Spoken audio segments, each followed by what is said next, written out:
Welcome to the OSU Florida State pregame hangout from the Oklahoman. I'm Mike Sherman, sports editor, joined by our columnist, Berry Tramel, and our OSU beat writer, Kyle Fredrickson. They're joining me from the press box in Arlington, where here in an hour and a half, Oklahoma State is going to face Florida State. And guys, there's breaking news. Florida State has lost the starting linebacker, Chris Casher, who won't be playing tonight. Kyle, what do you know? What, if anything, do you know about him, and what impact could this have? You know, the name off my head, I'm not exactly sure what role Casher would have played today, but I know that it's kind of a little bit of a rebuilt linebacking core for Florida State. They lost a few guys, so it could be big. I mean, that's one position group where they have a lot of young talent, but like Oklahoma State's linebackers, they're not exactly sure what to expect from some of those guys. So interesting to see how that group shakes out with that news. Barry, 5 years ago today, you were sitting right in the same press box. You were covering the Oklahoma Sooners, who were, getting ready to play BYU in a game that the Sooners were heavily favored in. They were ranked number 3 in the country, coming off a BCS championship game, and of course the linebacker blitzed in, takes out Sam Bradford for that game, and for all intents and purposes this season and his OU career. In some ways, Sam has not been the same since. That was a huge upset of a game that all turned on, actually, that hit on Sam Bradford. Cowboy fans can dream a little bit, but will it take a cataclysmic event like that for the Cowboys to pull off the upset? You there, Barry? I think we're having some technical difficulties tonight. I'm not sure Barry can hear you. Okay. Kyle, let's stick with you then. The upset. You wrote about this earlier in the week. The recipe for an upset. Play fast, score. Still the best recipe in your mind? Yeah, I think this is a case where even though it might make sense to try to keep Jameis Winston off of the field, the Cowboys got to stay true to their identity. This is a team that plays the best when it plays fast, when it plays at up tempo. And if that means that the defense is going to be out there more, if they're scoring points, it's a negative because Jameis is out there doing the same thing. But I think for OSU to win, it has to be a shootout because that's got to be their strength coming in with the weapons on offense, with Tyreek Hill. So you figure that's the best way to kind of get that recipe of having an upset. And like in that article that you had mentioned, other things that I think have to happen is the Cowboys got to capitalize on any kind of Jameis Winston mistakes. A lot of those could come from pressure from the defensive line, as we know that's a strength of this Cowboys defense, at least from what we've heard in fall camp. They got to hit the big play, and Tyreek Hill's got to live up to the hype a little bit. If all those things happen and Jameis has a little bit of an off game, we could see this game at least be close, and college football these days, something crazy could happen. So I think all those things have to factor in if OSU thinks they got a chance to win. Barry, can you hear me now? Yeah. All right, Barry, coming to you now. I was talking to you about you sitting here 5 years ago in maybe the same place. Yes. When BYU took down the Sooners, of course, a cataclysmic hit on Sam Bradford turned the tide in that game. But, they had the returning Heisman Trophy winner, a team coming off a BCS championship game appearance. Of course, Florida State won. The Sooners lost to Florida. Is that the kind of thing that and only that could produce an OSU upset? Well, I don't think only that, but it sure would help. I mean, if Florida State loses this Florida, but I mean, you can find scenarios by which OSU wins this game. They're going to be a big discrepancy in turnover. They're going to win turnover. We're going to have to score often and much. The only offense can score. The OSU offense can score. you can't score, I don't think they can stay in this game. Then game. Kyle, as far as the Cowboys scoring and keeping up, that's what Mike Gersich was brought to Stillwater for. Mike Gundy liked the pace that his team played at that small college program up in Pennsylvania.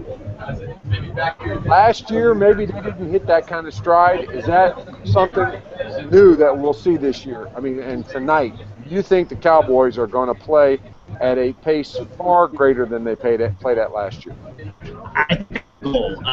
But in conversations about tempo this offseason, I think it's all comes back to personnel. One thing that Mike Gundy was very serious about was the idea that he doesn't want to ask his guys to do something that they're not capable of doing. But at the same time, with all the weapons that they have and with how they practice, that tempo is going to be something that they're seeking. They want to play fast.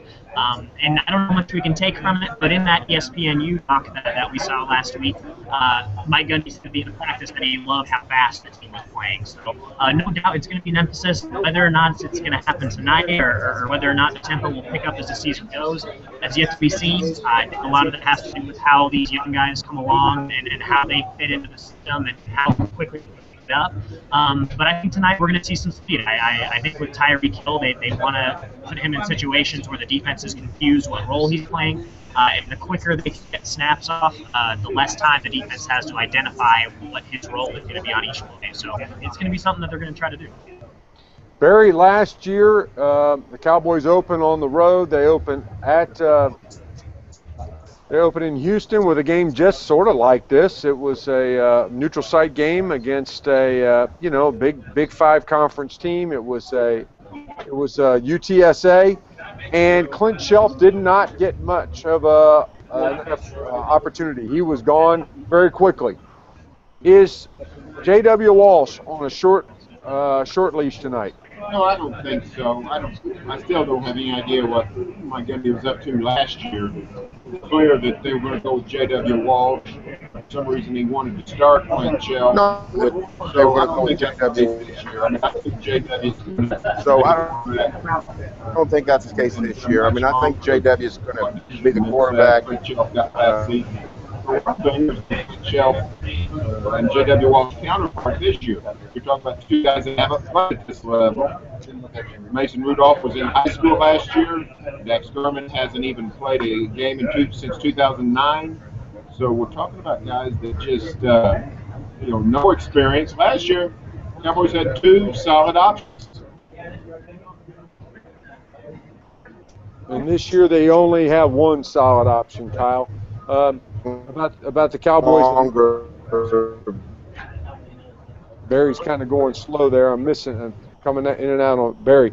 Kyle, the Cowboys, of course, one of the strongest parts of this team is their receiving corps. Last year there was a lot of lamenting that when J.W. Walsh was playing quarterback, the Cowboys really weren't getting the ball that much or that effectively to their outside receivers.